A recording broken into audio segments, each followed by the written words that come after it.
It's finally here. Arc Raiders. So, real talk. How many of you have already jumped into a game, tried to line up a few shots, and immediately thought, why does my aim feel like I'm wrestling a shopping cart with a busted wheel?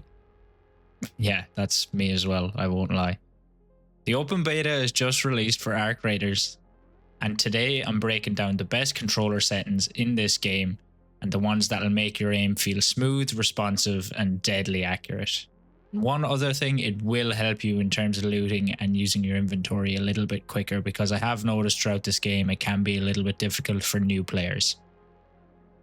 And make sure you stick around, because there's one pro level tip from other extraction shooters later on in this video that almost nobody has talked about yet, and it will completely change how your aim feels in this game. And hey, if this video helped you out, make sure to hit like, subscribe, and hype the video. It's a small thing, but it makes a big difference for me. Alright, grab your controller and let's get straight into it. You guys are here to figure out how we can get these nice snappy turns and how we can hit our aim on point in this game. To do that, we're going to go into System and Settings. We're going to go all the way over to Controller. Aim Assist is essential in this game, folks. I will say it's not as strong as you'll see in other games, such as Call of Duty and others, but it is actually very useful here, especially when the game has so much input from M&K.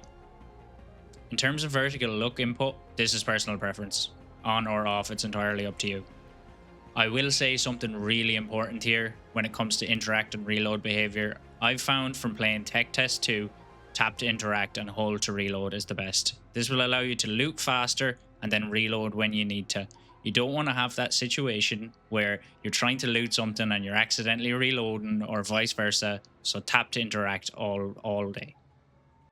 So when it comes to sensitivity, for a more older player like myself, my sense is a bit lower than others, so I generally play around 85 cents, and then I go to around 55 in terms of the vertical sense. My sensitivity multiplier, I generally sit around 40, and my scope zoom at around 50. This allows small micro adjustments and it lets me move a little bit left and right, but makes it feel like it's still quite sticky. Now, here's a really important one. Look response curve. By default, this is on sinusoidal, but for me, linear is definitely the best. Linear is a direct response to the input that you put in on the stick. So it's not like an S-curve, it's a direct line from left to right.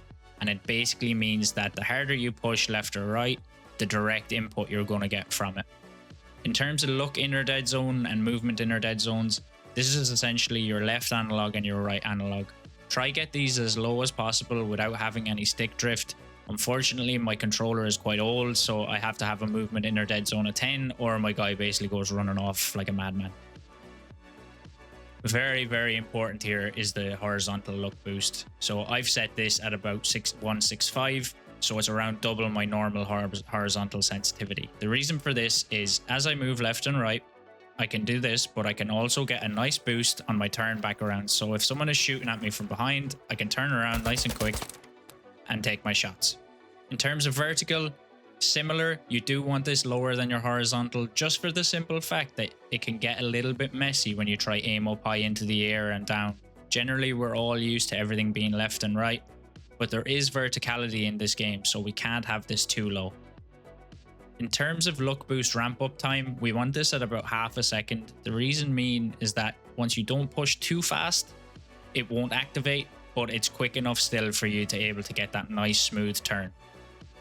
In terms of the zoom boosts, this is essentially when you're ADS'd. So what this means is when you're ADS'd in, for example like this, how fast can I turn around? So this isn't something you should really use often, but it is quite helpful if, for example, I'm looking at an enemy here and there's an enemy to my right, I can quickly turn around and I can shoot him again like this. So watch, we go here and then here. So this will give you a bit more smoothness as you're aimed in, and maybe you're crouch walking into an enemy, you're set, and then you hear something to your right, you can have a quick ping and quick check to each angle.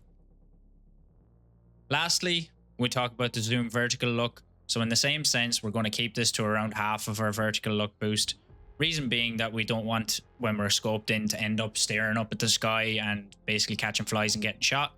And we do want the look boost a little bit lower again on this. And the reason for that is just to allow micro adjustments. If someone is on height above you, it will give you that ability to react quickly and maybe snap onto them.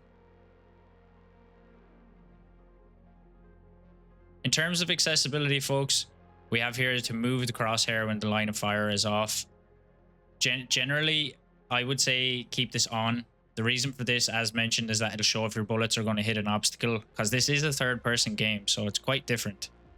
And again, here you have it'll move smoothly off where the line is shot.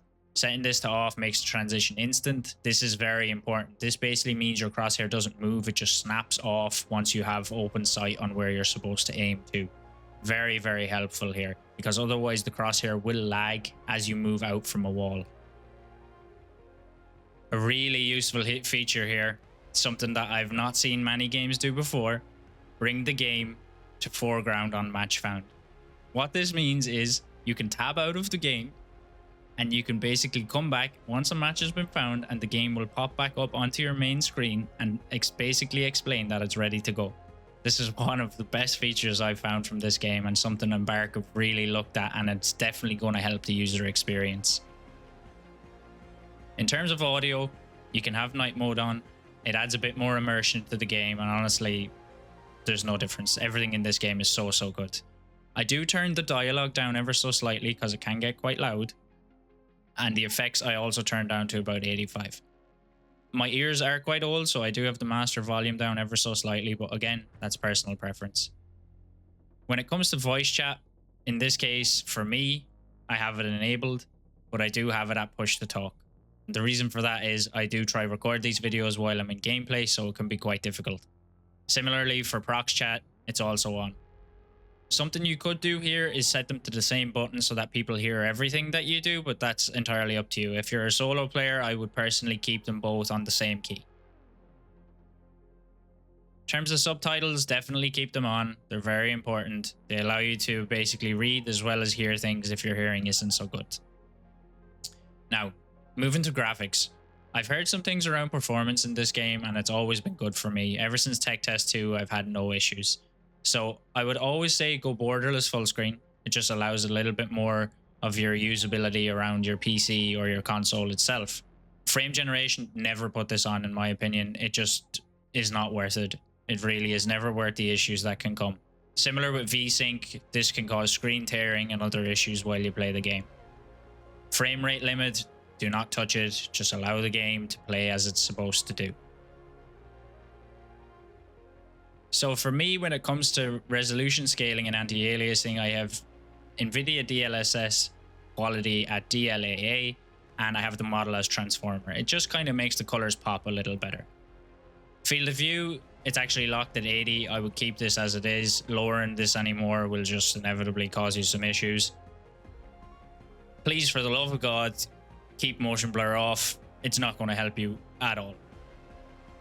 When it comes to settings, you can set this manually. For me, everything is on medium. I've got an RTX 4070 in my PC, but if you do require lower frames, just flick everything in this game to lower. It's the same as every FPS game, just get it down. If you do want to see your overlays, as you can see in the top right, I can see the frames that I'm getting for this game at this current moment, but for me, it doesn't really matter. I feel like it takes away from the experience of the game when you're always checking these.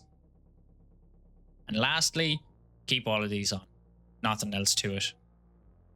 Folks, that's been everything for the best controller settings here when it comes to Arc Raiders. Make sure if this video helped you out and you're hitting your shots a bit better, to like and subscribe, and make sure to hype the video. As always, I've been JBS, and I'll catch you on the next one. Peace.